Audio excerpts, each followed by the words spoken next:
একজন মহিলা অশিক্ষিত, খুব গরিব মানুষ,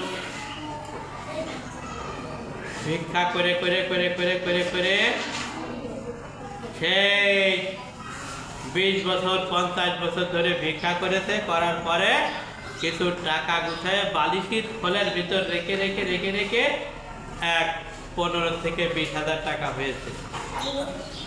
ওই টাকা ছেলে দিয়েছে, ছেলে ওই টাকা দিয়ে তখনকার সময় একটা বড় শহরে চলে গেছে, যে সেখানে একটা চাকরি বাকরি করে। ওই মহিলা তো খুব গরিব মানুষ, ছেলে চাকরি করে, কিন্তু এমন চাকরি করে যে নিয়মিত বাড়ি আসতে পারে না, বা তখন মোবাইলের যুগ ছিল না যে মোবাইলে মার সঙ্গে কথা বলবে। মা গ্রামে থাকে, সে তার মাকে প্রতি মাসে 5,000 করে, কত 5,000 টাকা ব্যাংকে পাঠায়। ব্যাংক থেকে একটা চেক আসে, সেই চেকটা নিয়ে ব্যাংকে দিলেই ব্যাংকের ম্যানেজার বা ব্যাংক কর্মকর্তারা টাকা দেবে। পিয়ন এসে যখন ওই কাগজটা দিয়ে যায়, ও মহিলা তো লেখাপড়া জানে না, ওই কাগজটা সুন্দর করে নিয়ে ওই ছেলের একটা ছবি তোলা আছে, সেই ছেলের ছবির নিচে মেরে রাখে, আইটে রাখে।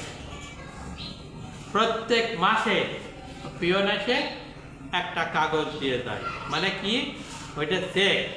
ওই চেকটা সে কি করে, ওই ওয়ালের সঙ্গে আটকে আটকে রাখে। বেশ বছর খানেক চলে গেছে, 12-13টা চেক ওরকম জমা হয়ে গেছে। মহিলা তো লেখাপড়া জানে না।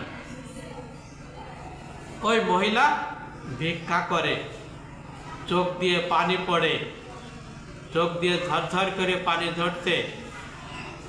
একজন জিজ্ঞাসা করছে, মা তুমি কাঁদছো কেন?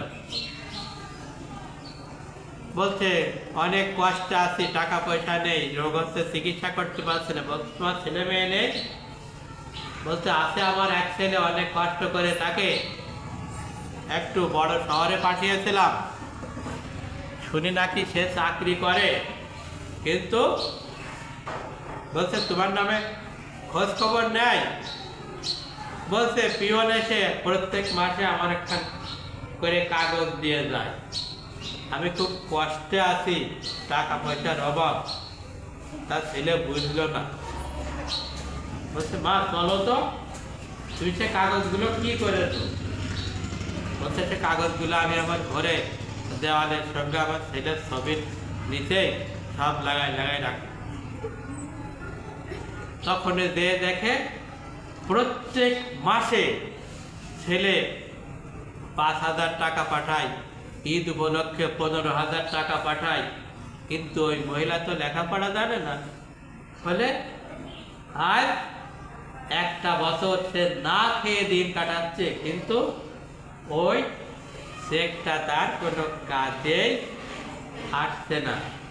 তখন ওই লোক বলছে, মা এই যে আপনার ছেলে প্রত্যেক মাসে 5,000 টাকার চেক পাঠায়, এটা ব্যাংকে দিলেই তো আপনাকে প্রত্যেক মাসে 5,000 টাকা দেবে। মা তখন হাউমাউ করে কাঁদছে, আমি লেখাপড়া জানি না বলে এই যে কি লেখা আছে, আমি মনে করছি এক বেটা এসে কি একটা কাগজ দিয়ে যায়, এ তো আর টাকা না, আমি টাকা দিলি। যারা লেখাপড়া শেখতো না, লেখাপড়া করতো না, বিদেশ থেকে একখান ইংরেজি শিখে আসতে যদি পড়তে না পারো, এরকম দশা হবে না?